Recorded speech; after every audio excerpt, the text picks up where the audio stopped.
Hello. Hello. Hello, hello, hello. Hello, Matty.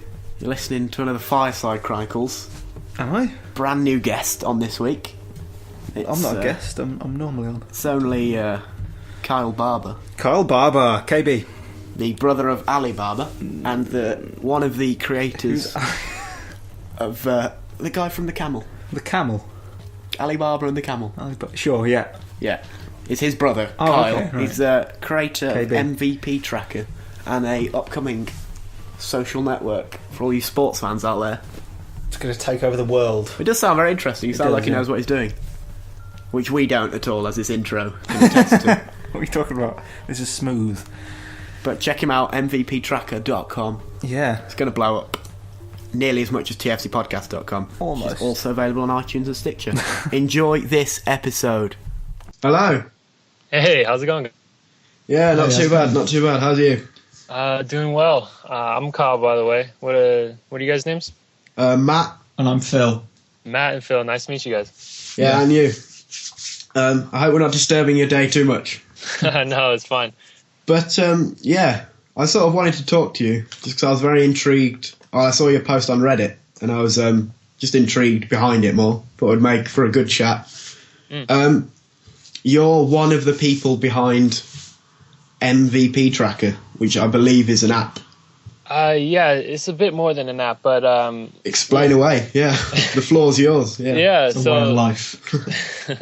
So, anyways, I'm the founder of MVPTracker, and we've been building up a pretty awesome team over the last 5 months or so, I guess you could say. The app that I'm assuming you saw was actually it was actually the first application I ever built when I was like 16. I built something similar, the head-to-head comparison, being able to find two athletes of your choice and compare their stats side by side. I thought that was a pretty interesting concept. And then have been working, obviously, for the last couple of years on other projects, and kind of decided the last 6 months or so to wrap around to this idea of a sports website. So we started building up a team and have about 8 guys now. All of us are under 21, and I would say probably in the top of each's field, individually, like developers, designers, marketing. And I don't know, we just kind of decided to all come together on this project, MVPTracker, and I guess create something for sports fans on a global level, more of a social network, I guess you could say, for sports fans. Just because there wasn't anything like it, to be honest. I mean, there's Twitter, Facebook, Instagram. Each serves a specific purpose, kind of on a large level. I guess you could say Twitter serves every topic. There's no niche, really, social network that you can kind of just go on and talk sports about, or just talk, any subject, to be honest. So we kind of started creating this platform where sports would be the only topic available, and that's what we've been working on for the last 6 months or so.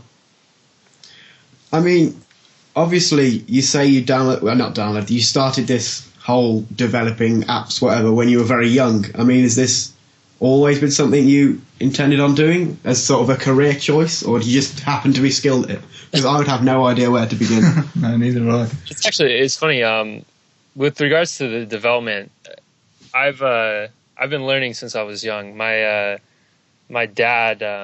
dad had like a brain aneurysm when I was around 15, and I spent about 3 months in the hospital. And during that time, someone gave me an iPod Touch, and I was just like fascinated by the technology behind it and everything. So I actually was teaching myself a bit of coding basics while I was in the hospital there, and just kind of the idea of being able to create something on my own at that point. I've been wanting to work, kind of make money since I was like 5. So this was really the only option I had at the time, being under 18 to go out and make money. But I was never massively talented. Like a few of the guys on our team, one of the guys from the UK, his name is James, has been coding since he was like 8. I have no idea how this even. Wow. He's massively talented, and he's kind of leading development efforts. But I think it's just something that I guess you kind of learn on your own, and once you get to enjoying it, you decide to take it to the next level, and that's what I think everyone kind of in this group has done. Like I said, like we're all under 21, and it's pretty massive. I mean, all of the guys on the team are getting job offers from Google, Apple, Facebook. How how this world can be influenced by people so young, you know? That's true. As a vaguely young person myself, I still try and cling on to these younger years and hope there's something left for me, something sort of this level. World changing. Yeah, world changing. Yeah, that's a good. I mean, we all want to do something. us are able to do this because, you know, we don't have families and really a ton of Yeah. ability. I mean, I think over half of us actually dropped out of college, or I think it's university. I'm still not quite sure how they do it in the UK, to be honest. And Yeah, university. Yeah, university is where we have college straight after school. So 16 to 18 is sort of your college years. Yeah. We then- call high school college, and then we call college university. Yeah. just a little bit, but we all kind of dropped out around the age of like 19 or 20, and Yeah. it was just like, I don't know, we had an opportunity to do something. So we can always go back to college, but you can't really save the time, you know, when you're 20 without any responsibility. That's true. Yeah. It's the perfect time to do it. Yeah. So anyways, you guys with the Fireside Chronicles, are you kind of just starting up, I guess? Well, yeah, yes and no. I mean, I've listened to podcasts for years now, and I've always gone, yeah, I'll do that one day. That'll be fun. Just record myself talking. And a couple of us, we said it for months and months. Yeah, we'll do it. We'll definitely do it one day. And then I think eventually we just bought a microphone, maybe had one too many beers and thought, right, this is the perfect time. We're never going to do it again. And we're just rolling ever since then. It's slowly gaining traction. Yeah, gaining traction. I don't want to say getting bigger and bigger because that sounds a bit arrogant. It's taking over the world. But yeah, I mean, it's world changing is what it is. Yeah. But it's just fun. It's just fun. Side Chronicles. I'm trying to get a lot more into football myself, and I thought it was the whole thing was great. Yeah, that's I record that one. That's one's quite new, I must admit, but I'm a big sports fan. A couple of people I started it with, not so much. So I thought, right, I'll start this one on my own. Yeah, and go from everywhere. Definitely enjoyed it. I don't know, just the idea of sports kind of fascinates me on all different levels. So just talking to people that are interested in it, you know, from any perspective is always nice. I mean, what's your sport of choice, so to say? Obviously, being American, you've got all your crazy 5-hour-long sports with everything sponsored by a different form of snack or beverage. But I'll be completely honest. Soccer here, football is easily my favorite. I'm following that like 5-6 hours a day, to be honest. But wow. I never actually played American football or baseball or anything as a kid. I'm fairly tall, so I was playing basketball quite a bit, and I've been playing tennis actually since I was about like 3 years old. That's probably my top sport, but it's not quite as interesting to watch, you know, so I'm not on as much. But I'm really trying to get into football more, you know, just following everything. It's a little bit hard considering how many different leagues there are, but I don't know, just a beautiful, you know. That's the thing with football. We have like 6 or something professional leagues in this country. Then every country in Europe has that many. And then over there, you've got your professional league. Yeah, exactly. I didn't really play many of the like American sports. You know, baseball bores the hell out of me. And I mean, I watched probably 5 minutes of the Super Bowl entirely. So we're trying at MVPTracker, you know, we're trying to obviously hit all of the bases. But personally, I'm really trying to kind of push on the soccer front of things. I guess I should probably start calling it football because the entire world doesn't make any sense, to be honest. I don't even know why American football is called football in the first place. How do you gather information for this? Because I know at the minute you've got, you know, baseball, basketball, football, hockey, I believe, going on. How is that through programming or is that just actual watching? How does it? Yeah, we're not actually manually updating, but a point I would make was the app that you see and the website that we've been working on completely separated. Like the app probably took us about 2 weeks of development, while the site has taken us 6 months. And the actual website it's not data focused. There's no like stats or anything. What we're planning on doing for the website is really having a place where users can follow exactly what they want and only hear what they want. So it's essentially like a kind of a curated timeline is what you could call it, or a stream of information with different different cards, you can call them. So as a fan, it's kind of my job on the site to be creating like a fan card of my favorite player, like let's say an Arsenal card. I would go create that card, and as a super fan, I would be looking for content from all over the internet, right? Like Twitter, ESPN, BBC, different news sources, and kind of compiling it all into one, aggregated list. And that's kind of my job as a super fan. And then the majority of the users who aren't on all day, they have the option of choosing which card they want to use. There might be like 1,000 different Arsenal cards, right? I might be creating one, you might be creating one.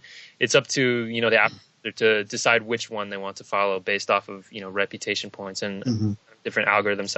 How we've been setting that up. But the actual app doesn't really have too much to do with that. It's more of a promotional opportunity, kind of trying to find the top like 5,000 or so super fans and get them on the site. The app seems to me, from what I've seen of it, I don't have a good enough phone to have it on my phone, but I've flicked about online and stuff. It looks very much to me like a more impressive version of Top Trumps. I don't know if you have Top Trumps in America. Actually, it's sort of a card game that we baseball have cards or something. Is that sports related? Well, it can be anything. Like I think Top Trumps is a company itself, and it'll make like a car version. It'll have like highest speed, and you play against each other. Okay. And so I'll say to you, I have, I don't know, a Lamborghini that can go 100 miles an hour, and if you've only got a Golf or something that can go 50, then I win your card. Oh yeah. But that's really interesting. The kind of the main idea behind the website, the card thing I was telling you about. When I was younger, I collected, like sports cards, like basketball, baseball cards, pretty freaking. And that was kind of what the site derived off of. And like the design is a lot so. We're like a few different sports card companies. Like I don't know if you know of Topps or like Upper Deck over in the UK, but those are kind of the largest sports card manufacturing companies here.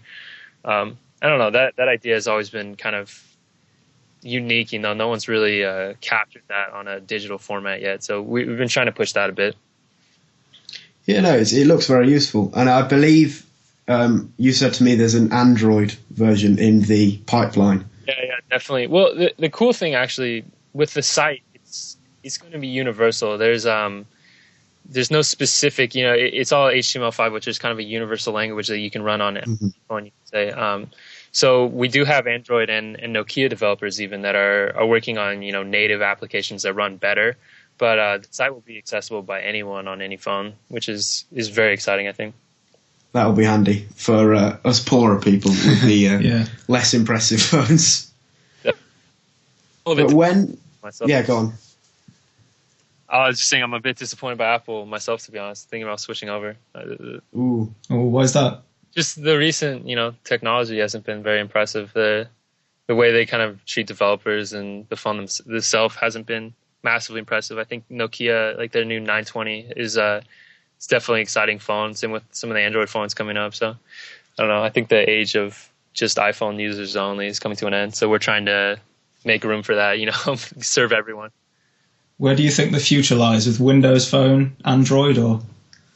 And I can tell you, I don't know. Windows Phone, the operating system they have on it is definitely good for developers. So I think it's just a matter of those other platforms being equal with regards to applications. Like right now, the App Store obviously dominates that entire market. There's nothing really anyone can do unless they start taking over the developers and the apps to their own platform. So. Maybe this will be it. Maybe MVPTracker will be the new killer app. And then the site will come and take over and just dominate. Yeah. Let's hope so. You said earlier about the idea of social networks with niches. Do you see Facebook and Twitter becoming less important in the future and more niche versions rising up? Yeah, it's funny you mentioned that. About 6 months ago, actually, one of my friends is the co-founder of Twitter. Dom Segola is his name. And we were just talking about, what the future of technology is looking like and where he thinks it is headed. And he quoted me like that the future of social networking is niche. You can already see it kind of trending a bit with Instagram, Pat, a few other social networks that are really just focusing on a small audience of, a specific thing. So we kind of took that to heart, and more we think about it, makes sense. That, 5 years now, having 6 or 7 different social networks that you frequent, one for movies, one for music, one for sports, one for, pictures, different mediums. So there's not such a wide variety. I hardly ever go on Facebook anymore, and Twitter is kind of just a novelty at the moment. If I'm actually wanting, view news, I would go to like Reddit or ESPN, something. Yeah. So I think it's definitely the future has to be niche, just because of kind of the dying interest in what everyone's doing at all the time. I could care less now about what my friends are doing on a Sunday night. I really have the specific things I'm interested in, so I'm trying to follow those, and I think that trend will carry on. It's almost coming full circle, really, because years ago on the internet it would have been forums that were very niche to certain topics, and then it became very generic with like MySpace and Facebook taking over, and now it's maybe coming back to that age where it's a more polished version of the niche markets. That might be quite an interesting thing to watch. Maybe MVPTracker will be the leader of that. The beginning of the new age. Yeah. We're hoping. Right now, I mean, I don't have, like, even as a sportsman myself, there's nowhere I can really go for, just one place. I have multiple different sites that I'm viewing all the time to kind of get my information from. So hopefully we're creating something where you kind of make the homepage of the internet for sports fans. And I don't know, I'm really excited as a sports fan just to use this myself, much less to be working for it. You know what I mean? As someone who partakes in the occasional gamble, this site it seems like it could be very useful, especially from such a wide-ranging fan base, I suppose. Could be a very useful tool for that. That's I mean, a few sites like that. Not on the level that we were thinking, but it's more of kind of a legal precaution. Definitely starting up, getting the whole gambling, I guess, world into your site kind of brings a lot of security issues. Taking transactions, that type of stuff. So I think it's definitely something that we plan on, and could obviously be extremely interesting. Based off of even building up your own reputation as a fan. So making bets, is obviously it would be encouraged. If you had experience in that area. So It's something that we are looking into probably a few months down the line, when we have a few things established. What is the sort of immediate future for this site? When are you looking to sort of get things on the road? And once it is on the road, what then? Where's the eventual goal, sort of thing? Yeah. So currently we have, I guess, what you can call an alpha site, which we're all of the developers and like a really internal group of people are kind of testing and sure that the actual site is what we thought it was going to be and working how we thought.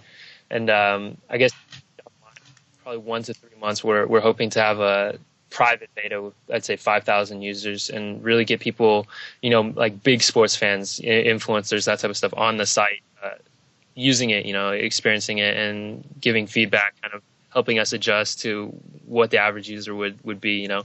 So that's short term, 1 to 3 months, I would say. And then I'd say 6 months is kind of a global launch that we're planning, and getting a large majority of people using it with regards to sports, actually.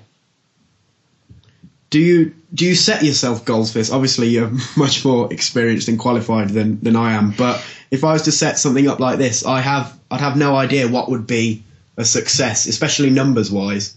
You hear often every second person has a Facebook or 3 Facebooks, and people have 12 Twitter accounts. But what would be a success for you from this? Well, I mean, it's hard to say, especially with the market we're going after. Like a statistic that really stood out to me was the 2008 Olympics had 4.7 billion unique viewers, and that's like 70% of the world. I actually couldn't believe it when I heard it. It just seemed like such a ridiculous statistic. Oh, God, I can't even say that word. Sorry. Statistic. Okay. So yeah, 4.7 billion people, and that just seemed absurd, And then we started realizing, sports is like kind of a unique, like universal language almost. I guess throughout history, even it's been something that everyone can seem to do together without much worry. You could like even now go to Thailand, I guess, and have a pickup game of football, in a dirt field, and just globally, there's nothing that really connects people quite like sports does. Like a match or something. One team that people can just communicate over. So it really is on a global level. The sports connecting everyone, and we really, really wanted to kind of pick up on that and figure out how we could really capture that entire audience. Whether it be the person that's on, checking news, 15 hours a day, or whether it's the person that watches the Super Bowl, once a year or one match. We still think that there's just some connection, and it's just such an intriguing thing to think about. How many languages do you think this will be available in? I mean, it would have to be global, it would have to be available for everyone. I think, but like I said, everyone has a sport, every single country you go to, there's a sport. So, we just have to make sure like how accessible we make it. Obviously the computer access and internet access isn't widely available for everyone. So making it easy to use is the majority, like what we're focusing on. And I think when it comes, it's not too hard to kind of make it available for, around the world. How do people get involved in this? I know at the minute you're looking for the sort of 1,000 ballmark super fans. Yeah. Where do you go to become one of those super fans, so to say? Well, essentially, that's what the app was for, I guess you could say. The website obviously has an email field. The application itself, take your email, and then we kind of track what you're doing on the application. And people that are using that, the most, we would like to include, just because we can kind of determine if they are an actual fan or not. And then kind of on a personal level, we keep tabs, of the influential people. Like obviously you guys would be invited, but we're looking for, the top people in the sports world to use the site and get their opinion on it. So some are personal invitations, and the rest would be based off of the application. That's interesting. It's very interesting. Is this something that will financially benefit you, so to say, and your team? Obviously you're all working on it. You have 8, 10, however many people on it. Yeah. You are then going to have to make some money from it. Again, moolah. Finance is not really my world, but is this how it works? Advertising? Well, how does it work? It's really interesting because the team. I mean, personally, I've never really been motivated by the money. You know what I mean? It's never been a focus for me. I mean, when I was younger, obviously getting enough money to help out with the family and stuff was important, but but it's always been creating something on a massive level, something that, I could go to a Starbucks and see someone using, something like that. That's always been the goal, and it's kind of been the goal of the entire team as well. Obviously being able to, pay for flights and it's really important, especially starting up, food, that type of cost. So I've been, I was working really hard for the last 4 years or so, kind of saving up everything, not spending on stupid stuff, and kind of keeping an account for like a day like this, So I've been personally funding it for the last 6 months or so, paying for the flights, that type of stuff. And right now, after this app launch, we kind of are looking for an investment, like an angel investment, to with the next 5-6 months or so in development. With regards to the future, I mean, obviously people are making money in this area. That's part of the reason we're all in it. But I think the main reason is because we love technology. We love sports. This is kind of everyone's dream job, regardless of the payment. We wouldn't want to be doing anything else. So it's kind of neat to have that kind of environment going. No one's focused on making money. We're just focused on making awesome products. So yeah, that's handy. That's a good philosophy to live by. How do you think do you think you're going to have to ever expand your sort of group? And if you do, how will you retain that philosophy? Oh, definitely. There has to be expansion. Obviously development is something that takes time, and with more help, it becomes faster. So looking to expand development and design teams is kind of mandatory in this area, and multiple companies. I mean, Facebook has thousands of employees. So really the amount of work that goes into making a site with millions of users is obviously our goal. Needs a lot of help. So the philosophy, I guess, I mean, it's hard to implement that among hundreds of people, but for the core group, I guess you could call the founders, we're pretty set in, what we're looking to do. So, average development costs are going to need to be paid no matter what. So I think it's really important though for this core group to kind of stay focused on that goal, and then have the others come as they will. How did you come to work or meet these core groups? 'Cause I know you have a lot, well, or at least a couple over here in the UK. You're somewhere in America. Where does that meet? I don't know. Where does that relationship form, sort of thing? It's crazy how all that worked. I almost can't even remember. The tech world is unique because of how close everyone is. There's multiple communities that are always fighting. For instance, one of our guys, one of our marketing guys, Sam, he has a YouTube channel with like 900,000 subscribers, and he's pretty massive in the Call of Duty scene. And we've been obviously working with a lot of like the FIFA guys. But that whole community is so split. Like they're always fighting, and it's see. But in technology, everyone is so interested on like how to help out. What this guy's doing. Can I do this? Start up a project, with someone just for fun, and then they would be like, hey, Cameron, he's a great designer, you guys should talk. You get introduced, and it's like, oh, this is a sweet project, let's work on it. And it really kind of just spied it out, I guess you could say. Like that, like I said, the world is so connected. Like the guy James is one of our lead developers. He's from the UK, and he knows like 5 people in the UK, and we're kind of working with that group of people. And then there's a group up in Canada, a few people, New Jersey, California. It's really weird how it works, but it's been working great. Everyone is online. We're trying to work the sleep schedules out, so I'm awake when they're awake. I couldn't tell you other than, the fact that technology is a lot closer than most other industries. A lot of friendships being formed from this already then. Especially being the same age. I mean, that's kind of what I set out to do a few years ago is find other people like kind of my age that were also doing really neat things. So being able to, reach out and find someone based off of age is a really unique thing. And it definitely forms a friendship just based off of, the fact that you're doing something that no one else. The majority of people my age are not really focused on something like this. And it really helps to have, like 8 people, kind of like almost a support group, I guess you could say. Being like, we're in this together, we're going to make something awesome. And that definitely helps. It's definitely a lot of friendships being formed. We're all kind of a family, I guess you could say. Regarding sports, where do your allegiances lie? Personally, in football, I'm a Manchester City fan, but I have been for a few years now, not just since they started spending a ton of money. Mm-hmm.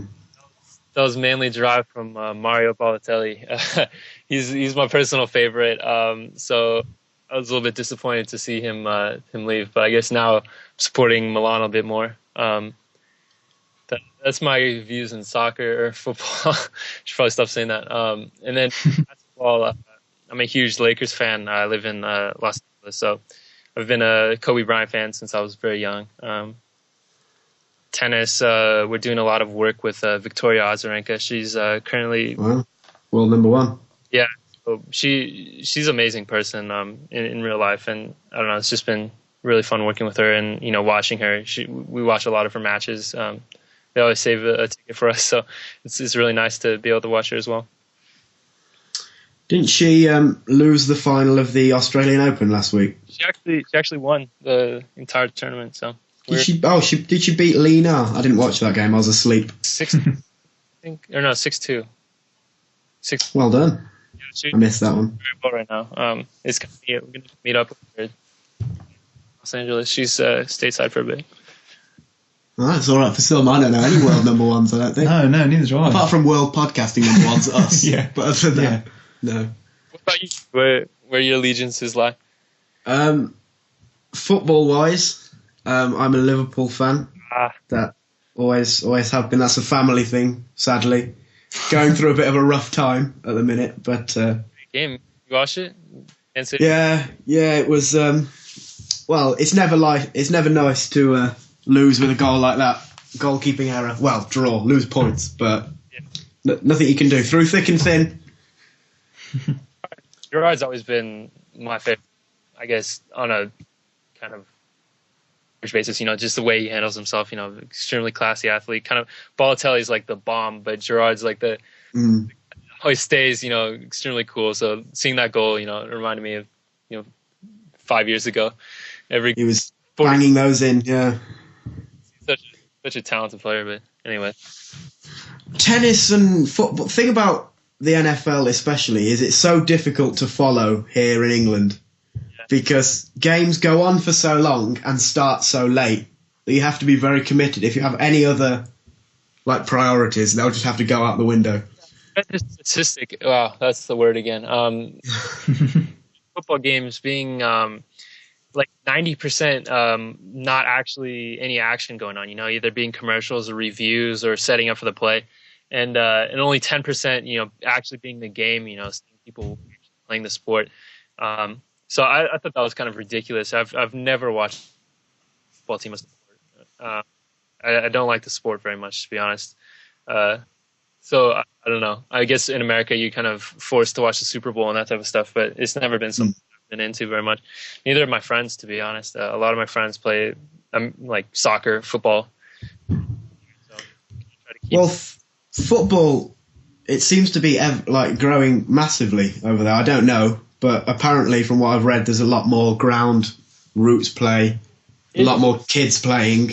It's really hard, to kind of gauge that because with MLS, it's such a horrible league. It's basically where people go to retire. So when you're asked to, support your local team, the Galaxy is, the best team in America, and even they get destroyed by any time there's a match, with a team from the UK. It's not even fun to watch. So you kind of asked to support a different culture, go over UK team or, Spanish team that you enjoy. So I think if we kind of put more of an emphasis on the MLS, and actually get some good players here, then I think it'll be easier to get the kids involved. Right now it's still at the point where everyone, you're going to get the baseball and the football fans talking, bad about soccer because of the divers and that type of stuff. It's not really understood quite as well. So I don't know. It has to take over at some point. It's such a massive sport and such a culture. I assume next 10 years or so it'll be getting larger, but right now it's still kind of a lower end sport in America.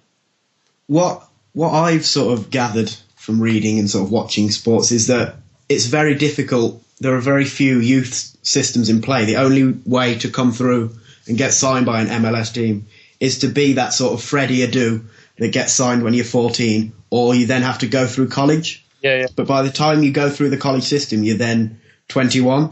And when you have players playing for the best teams in the world at 17, 18, 19, it's like my team, Liverpool, there are a lot of youngsters in there who, if they were in the American system, would still be playing college football. Ridiculous. Eden Hazard is he 19 or I don't know how old he is, but obviously he's one of the premier players in the world, and he's at Chelsea, so I don't really see one of my best friends actually is doing the whole college system, and obviously watching soccer around, he's extremely talented and probably one of the best in all of California. So I think he definitely has a chance to play in the MLS and possibly overseas, but it's still, the age, like you said, he's going to be 21, 22 when he actually gets out of college. So it's really hard. You see a lot of guys around here, going to college and getting drafted in the MLS, but none of them are standout players. You know what I mean? None of them make the national team or move on. So I don't know. It's tough. We got to have a few changes, I think, in order for it to be, mass successful. That's why a player, we've had so few, especially in the Premier League, American successful players, especially young players. There was Brian McBride, who was here at the very end of his career, who scored lots of goals. There was Dempsey's here now, but other than that, it's mainly been goalkeepers. Yeah, Tim Howard. Dempsey's actually doing quite well. I think he's had a pretty good season. I don't know if you can call him world class yet, but I think he's definitely kind of making a name for American soccer. I don't know. I think he's the best player you have at the minute, really. Yeah, I guess you could kind of argue Donovan, but he's at the end of his career. The thing about Donovan is he's never really been successful abroad. He had that spell in Germany, and he had that spell in at Everton last season, where he was actually very good. But seems to step up quite a bit when it comes to international competition. I mean, he did quite well in the World Cup. I assume, I don't know if you can really call it well, but he had a few pretty decent goals for us. I don't think he's ever really stepped up on more of like a, consistent level. You have a few games every now and again that he on, but I don't know. It'd be neat to see a few youngsters come up, but that's obviously not realistic based on how we do it here, like you said.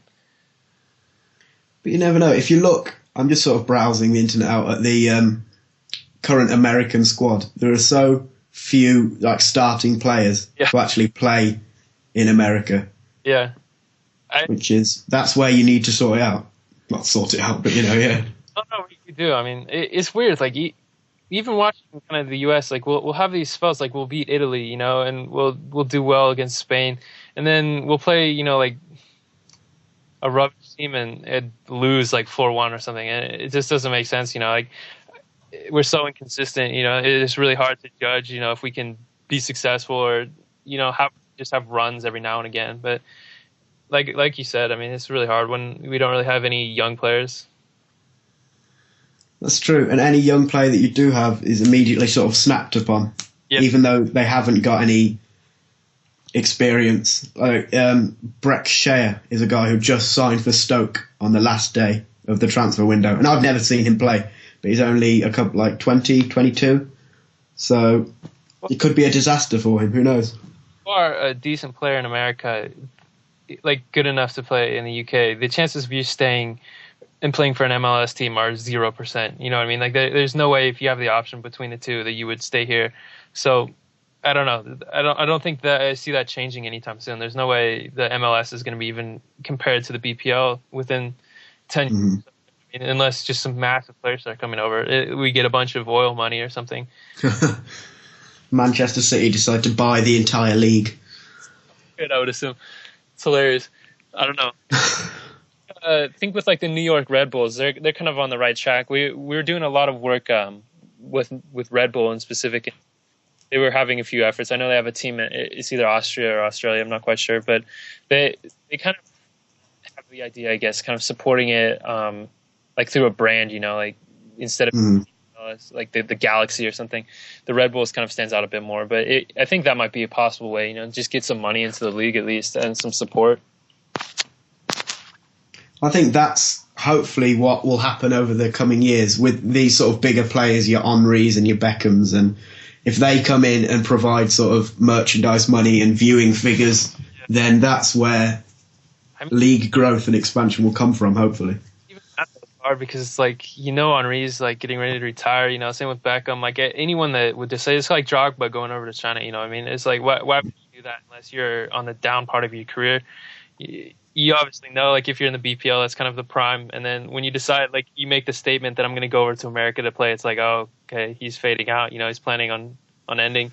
So, I don't know. Unless you get, like, someone in their 20s or something, like a 25-year-old to come over, I guess, it's not really going to be, like, a huge deal, I was never really that excited to see Henry pass his prime in it.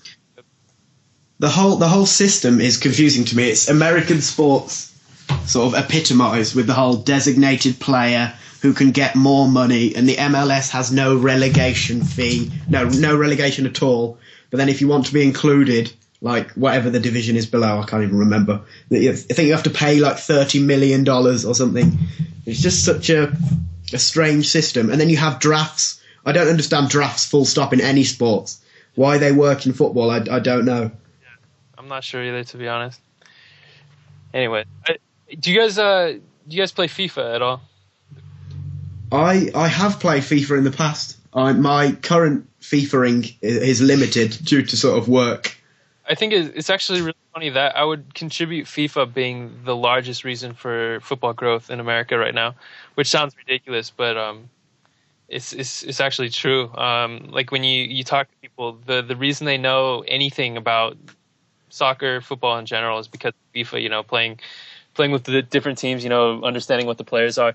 I think it really engages them. So it's crazy how that works, but I think that's another step, towards understanding the culture a bit more. FIFA has I've noticed it, especially because when I was a lot younger, I played a lot, especially on sort of PS2 and things. But as I've sort of played less, everyone around me has started playing a lot more. Yeah. And everyone is suddenly, people that you didn't even know had any idea, especially about football or sports in general, are suddenly just playing, and everyone's playing each other, and it's become almost a sort of social phenomenon with people apologising for being terrible on Facebook and Twitter, and people playing tournaments. It's just, I don't know, I feel like I've missed out. Really starting to pick up, like on YouTube. I don't know if you guys follow that scene too much. There's this guy, his name's KSI, and he has or JJ in real life, but he has, I think, 1.4 million followers, and all he does is play FIFA. And he's been doing some cool stuff, like with Ferdinand. They would just play a game, and they would record it. And I don't know, I think it's kind of drawing it's kind of comparing the two. Like FIFA and real life are starting to close together a bit more, and you understand the game, just because you're playing a video game. It's really interesting. It seems to be picking up, like Call of Duty used to be the main thing, and I'm kind of excited that FIFA is starting to be like the next big game. I bet it makes a lot of money for who makes it? EA? Do they make it? Sure. I think so, yeah. Yeah, they do all the sports games. I don't know how big like Madden is. It gets played over here, but not to the level that I imagine FIFA gets played over there, if that makes sense. Yeah, not even close. I don't really play Madden. Well, I mean, that's explainable, but my don't really either. I don't know. It's interesting. People that have never, played football, like soccer, in their life have played FIFA, every single day. So it's kind of interesting. Like they think they're the next Henry because they've played a couple FIFA games. It's really funny. Like I don't know how to explain it. It's just kind of a culture almost building up behind a video game. So it's the same sort of thing. It happened about 10 years ago with like professional skateboarding, where like all those skating games came out, and then you had a generation of people who just took up skateboarding because of the PS2 games. Exactly. Yeah, I remember. But I was definitely trying to skateboard back then. Yeah. A lot of broken arms because of those games. Yeah. I don't know. It's interesting though. Just kind of back to MVPTracker, the whole culture behind it is so easy to pick up, like a sport or an activity like skateboarding, something. I think it'd be really, really awesome to have something that you can kind of use online for that as well, just because that's also the direction it's going. So I don't know. Hopefully we can kind of develop that correctly and really capitalize on the fact that sports is connecting so many people, on so many different levels, from video games to actually watching in real life. It's awesome. I think that's why football is the most popular sport in the world, because of its simplicity. Because you don't even really need a football. Back at school, we used to like kick around rocks and cans and whatever you could kick towards something that you marked out as a goal. That will do. I mean, you see that like one of my best friends, he's working with us a bit on the site.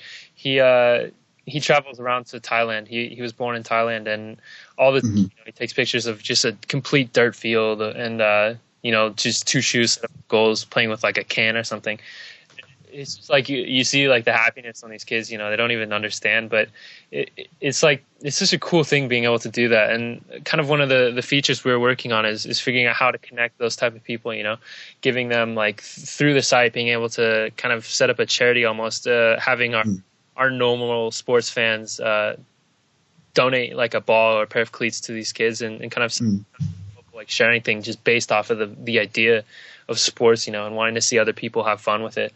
I don't know. It's really neat, especially football. Like that's definitely what I want to emphasize most in the website. Kind of have a large majority of football users on first, and then kind of move around to the other sports, because it's really obvious that I guess you could say for some fans, but the football community is a bit more, evolved. You could say than football, or American football. So I think it'd be cool to have those users on the site as well.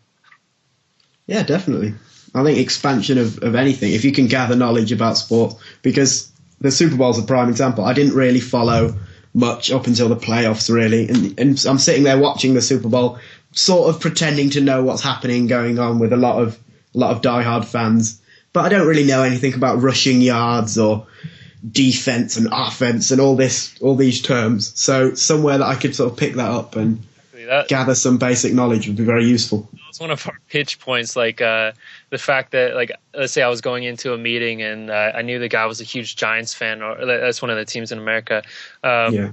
I would look up on the website, Giants, and the idea would be I could kind of understand what they were doing in the last 3 months or so in 5 minutes, just scrolling through on my phone, figuring out relevant articles, things that other people found important, and then being able to have somewhat of an idea of what I was talking about, just based off of a really quick search, instead of having to go on your iPhone, search Giants, find one article here, one article there, it's just all in one place. All the videos are in one place. That was kind of an inspiration behind it, I guess, being able to educate everyone, whatever you wanted to learn about, there was going to be a card that you could follow and understand more about it. That's definitely useful, because the amount of times that I've sort of accidentally bullshitted my way into a very important, no, I wouldn't say meeting, but sort of contact with people, and they suddenly start asking me questions about things I've no idea about. What do you think of the Red Sox chances this year? Yeah, well, if they keep winning, that could be useful, I suppose.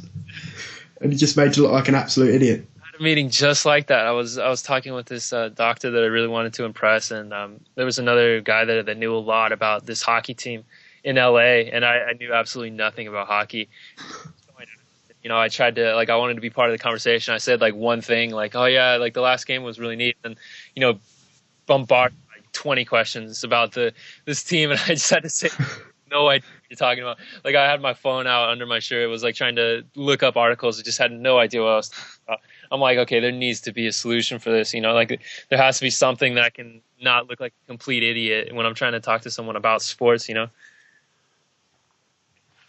Absolutely. It's well, I think, judging just by our conversation, that it's going to be a very useful tool, and it's going to open so be massive.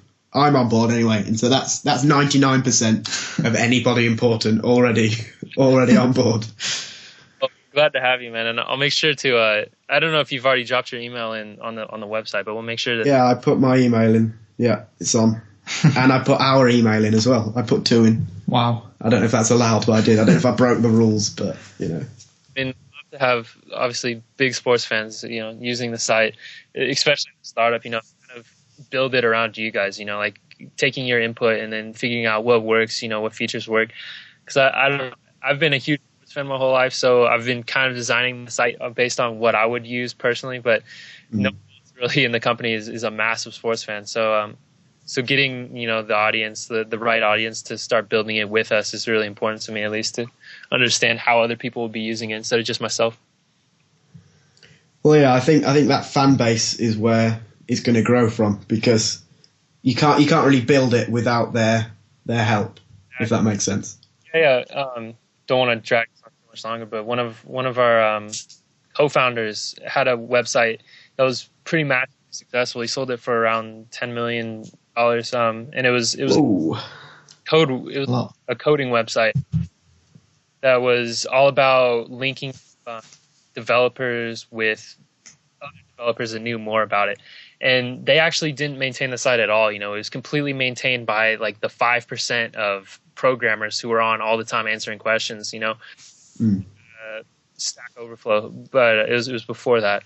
And the idea behind it, was super coders, always answering, and we kind of translated that into having the super fans, always being on, finding new content, posting interesting articles. So the site will most likely be driven, by that 5% of the users. So we got to make sure to treat those guys right, have the right tools for them, build it for those guys, and then the rest of the users will come, that aren't massive fans but still are connected through sports somehow. Definitely. I think that's a great idea. And it's been a very interesting, especially for me, as a big sports fan, to have someone who's doing something like this, which is sort of exciting. So I'm sort of nerding out sports-wise, which I don't do very often. There's not much combination of technology and sports, but I'm excited already. You look around, it's just nothing. Top websites, don't have anything. So as a sports fan myself, I can't wait to have other people start using it. So we're definitely getting close, and we'll make sure to keep you guys up to date, with everything we're doing. Absolutely. Keep in touch with us personally and sort of content-wise. I'm excited to see it blow up. We're on the bandwagon before the bandwagon has arrived, so to say. Exactly. Well, anyways, guys, thank you for the time today, and I will definitely keep you guys updated with everything we're doing. Definitely. It's been a pleasure. Yeah, keep doing what you're doing.